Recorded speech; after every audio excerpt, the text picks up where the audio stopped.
In 2015, Amanda Peterson's death appeared to be just another overdose tragedy in Hollywood. However, her family was aware that something was off. She was clean. She was working on starting over. Her journals and letters that she never mailed were then discovered. Everyone was surprised to learn the truth about what had ruined Amanda Peterson. When she was only 15 years old, it began in 1986. She kept a painful secret for 29 years. She told the child who had everything and lost it all what actually happened when her mother finally spoke up. In Greeley, Colorado, Amanda Peterson was born on July 8, 1971. In a family that was already remarkable, she was the youngest of 3 children. Her father, Dr. James Peterson, was a physician who treated throats, nostrils, and ears. Amanda's early interests were nurtured by her mother, Sylvia, who stayed at home to raise the kids. Amanda was clearly unique from the start. She made her stage debut when she was only 7 years old. In The Sound of Music, she portrayed Gretel Von Trapp at the University of Northern Colorado. It was serious rather than just adorable. Following that one performance, she rapidly attracted the attention of casting directors. James Jr., her older brother, and Anne-Marie, her sister, witnessed their younger sister transform from an ordinary small-town kid to someone who was obviously blessed. By the time Amanda turned 11, she had already been in a major motion picture. She had an appearance as a dancing extra in Annie in 1982. However, many people are unaware that she nearly landed the major part. Out of over 8,000 females who auditioned, she was one of the final 10. Being that close at such a young age was a big deal, even though she didn't understand it. The beginning was just that. Between the ages of 11 and 14, Amanda was constantly present. She made more than 50 TV commercial appearances. Even if they were not yet familiar with her name, people began to recognize her face. She also had cameos in television series including Father Murphy and Silver Spoons, where she gained acting experience working alongside seasoned celebrities. In 1983, Amanda was cast as a co-star in the NBC series Boone. Even though the show was canceled after only 13 episodes, Amanda's portrayal of Squirt Sawyer left a lasting impression. She was just 12 years old. But already, she was managing actual drama and sharing the screen with adult actors. Because of how well she performed, she was nominated for 2 Young Artist Awards in consecutive years. From then on, things happened quickly. Amanda's first big film appearance was in 1985. She portrayed Laurie Swenson in the science fiction film Explorers. It's crazy that the 2 males she appeared alongside, River Phoenix and Ethan Hawke, were also relatively new to the film industry. Joe Dante, the film's director, had a grand vision, and the same crew that worked on Star Wars also did the visual effects. Amanda handled her role in a high-profile film like a pro at the age of 14. The film was rushed and released just before the massive live benefit concert in July 1985, which is why it didn't fare well at the box office. Later on, however, the film was discovered on VHS and became a cult favorite. Amanda landed her biggest TV job the very next year. In the influential miniseries A Year in the Life, she portrayed Sunny Sisk in 1986. As the 3rd most watched miniseries nationwide that year, it was an enormous success. Because of how remarkable her performance was, NBC decided to make the miniseries a full-length TV series. From 1987 to 1988, Amanda continued in the role of Sunny. Her acting had developed, but she was still a teenager. As the granddaughter of an affluent but damaged family, she had genuine emotional depth. She even defeated other up-and-coming celebrities like Kimberly McCullough and Shannon Doherty to win the Young Artist Award in 1987 for that performance. Amanda found regular work everywhere, while other young performers were having trouble finding it. Her appearances in television films continued, including Best Kept Secrets, 1984, and the Children Shall Lead, 1985. She was 16 years old and already had a complete resume. For young actresses in particular, that type of steady work was uncommon at the time. Casting directors obviously recognized something special and powerful about her. At the age of 20, Amanda had already been in 5 full-length films, 4 TV shows, 5 made-for-TV films, 1 Emmy-winning miniseries, and more than 50 commercials. Her early work didn't only aid her, it was rare for her to switch between television and movies so effortlessly. It influenced teen cinema of the 1980s. She might not have become famous right away for her part in Explorers. Nonetheless, it turned into one of those movies that made people appreciate her talent. It was made even more significant by the fact that she collaborated with famous performers like River Phoenix and Ethan Hawke. When Amanda Peterson experienced an unimaginable event in 1987, she was only 15 years old. She was chosen to play Cindy Mancini in an adolescent film that would forever alter her life, out of over 200 other girls. The initial title of the film was Boy Rents Girl, and well-known actresses like Molly Ringwald were even considered for the part. However, Amanda was unique. She and Patrick Dempsey clicked right away during their screen test. She felt like a real adolescent, not someone pretending to be one, according to the producers, who praised her candid and lighthearted answers. Her name was still Mandy Peterson at the time, and she had only appeared in a few scenes in the 1985 film Explorers. Everything, however, changed when they were granted permission to utilize the Beatles' 1964 song Can't Buy Me Love.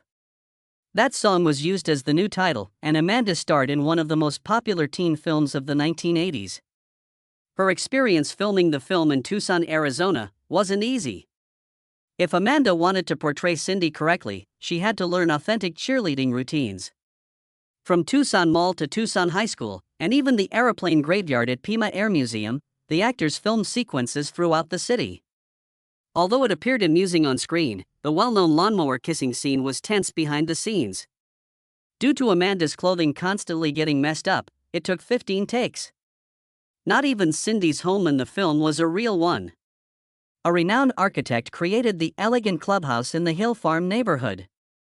To make everything look authentic, Amanda worked with genuine high school cheerleaders for weeks. She took no quick cuts. She wanted it all to feel real. Upon its release on August 14, 1987, nobody anticipated the film's success. Despite having a $1.5 million production cost, it brought in almost $31 million. When Johnny Carson invited Amanda to appear on The Tonight Show, he immediately remarked that she would be the next big thing. He wasn't mistaken. Amanda was featured on magazine covers and receiving offers from major studios just a few weeks after the film's premiere. According to the New York Times, she was quite likable. She commended the ease with which she and Patrick Dempsey appeared on television together. It made one of the highest earnings of any teen picture of that decade, considering how modest it had begun. Although not everything behind the scenes was flawless, Amanda moved from unknown to renowned in a matter of months. Patrick Dempsey liked to remain in character all the time, which made it difficult for Amanda at times during filming. He was 21 years old. Additionally, he made things unpleasant with his method acting manner. It made emotional passages more difficult for Amanda since he would surprise her with lines that weren't in the script. In romantic settings, it was particularly challenging because she was unsure of his next words or actions. According to Amanda, it took her some time to get used to him, but ultimately, his commitment strengthened their bond. They had a much better relationship when filming was over, and in subsequent interviews consistently complimented one another. Amanda adopted a whole new career in 1988. In the post-apocalyptic science fiction film The Lawless Land, she portrayed Diana, a character in which love was prohibited. Her character was the daughter of a wealthy and influential man who fled with a member of the lower class. Roadkill, a killer, was dispatched by her father to stop them. As a significant departure from romantic comedies, the movie was gritty and wild. It proved Amanda could portray serious and edgy parts, even though it didn't become a hit. She then appeared in the 1989 film Listen to Me with Jamie Gertz and Kirk Cameron. Amanda portrayed Donna Loomis, a college student who participated in a debate team composed of kids from underprivileged backgrounds. After receiving scholarships, they appeared before the Supreme Court to debate abortion. Filming took place at Pepperdine University in Malibu, and it was released on May 5, 1989. It earned slightly more than $4.2 million. Despite not being the main character this time, Amanda was still crucial. It demonstrated once more that she was experimenting and unafraid of weighty subjects. As Bernadette Callan in Vinny's Blind Date, she made an appearance on an episode of Doogie Howser, MD in 1990. Then, in 1991, she appeared in the television film Throwaway Wives, popularly known as Hell Hath No Fury. She portrayed Abigail Baywood in the drama Posing, inspired by 3 real stories, which was about women who posed for Playboy the same year. All of these parts were more mature and emotional. Not at all like the vivacious teenager that people initially knew her as. Despite her youth, Amanda was obviously determined to establish herself as more than just a teenage movie star. In 1994, Amanda's final film part occurred. In the drama Windrunner, she portrayed Julie Moore, a high school girl whose father was incarcerated. Utah, where the narrative was set, had stunning desert and natural landscapes. Through a relationship with the enigmatic White Horse, Amanda's character discovered hope and healing despite being condemned by those around her. On June 1, 1994, her last movie was released. Amanda continued to distance herself from Hollywood. Her age was just 23. In the past, Amanda Peterson was the love of America.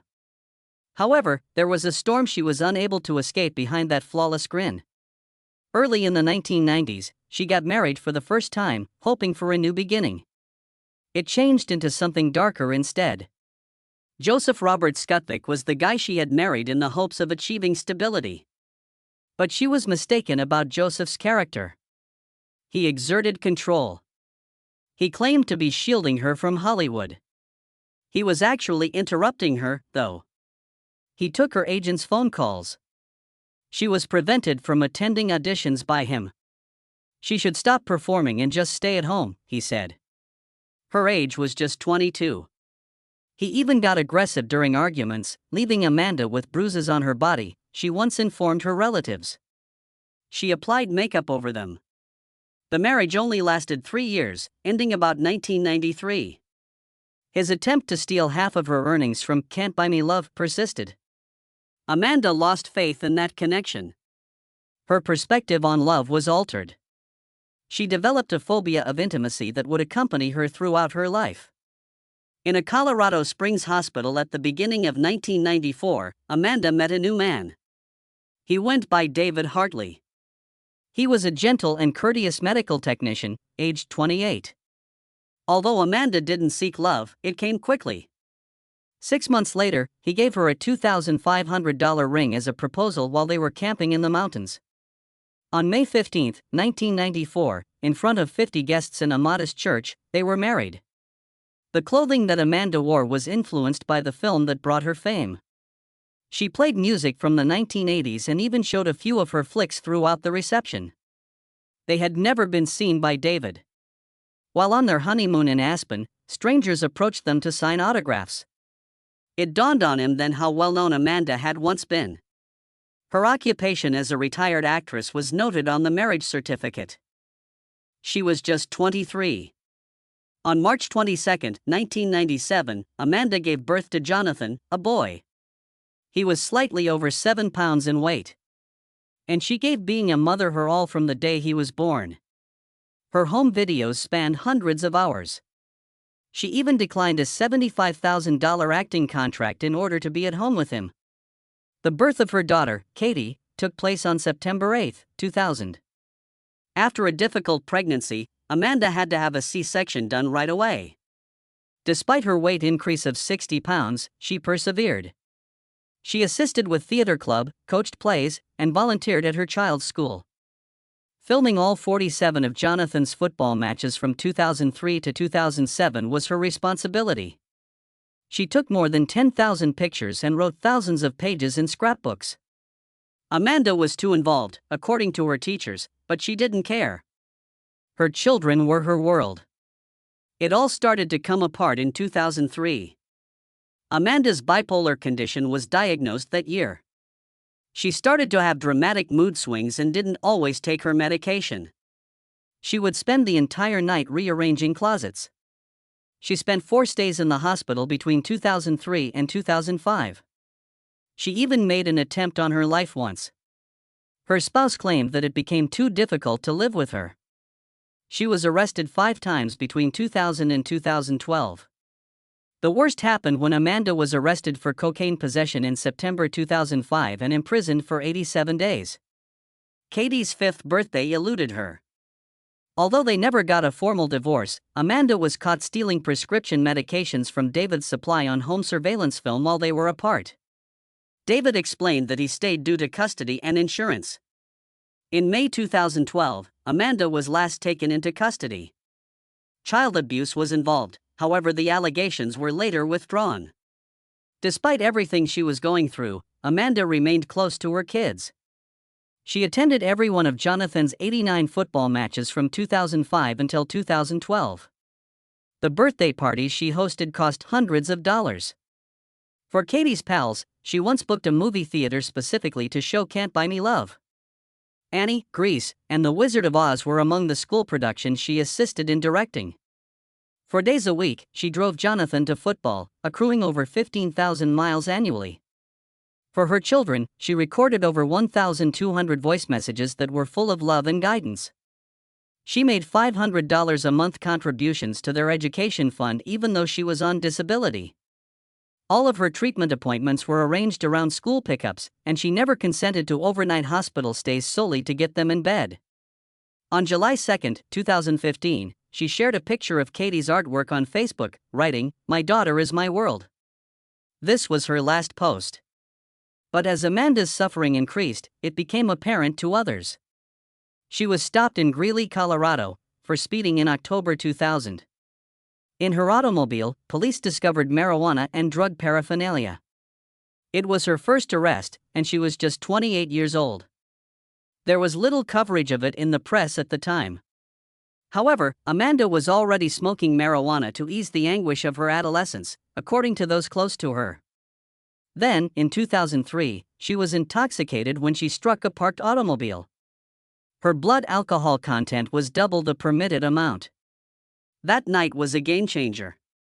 Finally, while in treatment, Amanda talked about how a man twice her age had raped her when she was 15.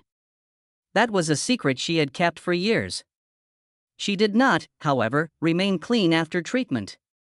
She resumed drinking. Her suffering was too intense. She got into a fight at a pub in 2005. After drinking, she heard someone say something that annoyed her. After Amanda punched the woman, the pub descended into mayhem. The police had to disperse it. She was arrested once more and imprisoned for about 3 months. She had shed 25 pounds and had changed in appearance when she came out. She acted angry and paranoid, according to her family. As the addiction only grew worse, she was afraid. 2010 then arrived. Amanda and her boyfriend were fighting when the police arrived. She was already intoxicated, and it was early afternoon. Serious concerns were raised earlier that day when her daughter was with her. Amanda had been advised not to drink while taking medicines for ADHD and bipolar disorder. However, she did. She became someone else because of that mixture. Her boyfriend was attacked by her. She and the officers even got into a fight. The depth of her issues was evident in that moment. Everything fell apart in the year 2012. Amanda was detained once more on May 3, and her mugshot became viral at the moment. It revealed a face that was hardly recognizable. Her cheeks were hollow, her physique appeared frail, and she had a black eye. Her weight was under 90 pounds. In her vehicle, police discovered heroin-making equipment. The person who used to light up the screen, Amanda, had started using strong drugs. People made fun of her online. Her mugshot went viral. The years of suffering, the untreated trauma, and the quiet she carried, however, were invisible to them. She passed away in 2015, 3 years later, after unintentionally taking too much morphine. She was merely the victim of that terrible reminder of how far one might go when suffering is hidden. Amanda Peterson appeared to have it all. At the age of 15, she portrayed Cindy Mancini in the popular film Can't Buy Me Love in 1986. With a radiant grin and innate charm, the world witnessed a rising star. Although Amanda was winning people over on TV, a tragic incident occurred behind the scenes. She was sexually raped by a 27-year-old male in the same year. He was almost double her age. At the time, Amanda kept it a secret. She was ashamed and kept it to herself, buried in quiet. Later, Amanda's mother, Sylvia, stated that she didn't want anyone to know because she was afraid of being judged. Amanda concealed the pain for 2 whole years. Following the attack, Amanda's character began to shift. Something had darkened in her, according to her father, Dr. James Peterson. She retreated and grew defensive. Her eyes had lost the dazzling gleam that everyone had noticed. She came seen as anxious and less trustworthy on movie sets. Although they were unaware of the reason, many observed the shift. She remained silent about what had transpired. She was merely a teenager attempting to hide something that had internally damaged her while continuing to live her life. It wasn't until 1988 that Amanda came clean to her family. During an emotional breakdown, it took place. Even though she didn't want to disclose it, she opened up to her mother while they were living together in Los Angeles. Her career would end if the story were to be made public, she feared. Young females did not feel comfortable speaking the truth about such things in the late 1980s film industry. Amanda thought she would be placed on the blame list or banned. Amanda must have been unable to take the weight of that secret, according to her sister. In 1989, only 3 years after the attack, Amanda received a bipolar disorder diagnosis. Her family thought the trauma was the cause. Her mood fluctuations made it difficult for her to interact with others and work. Auditions were increasingly challenging. Maintaining relationships was more difficult. She would have such violent emotional swings that even small things became too much for her to handle.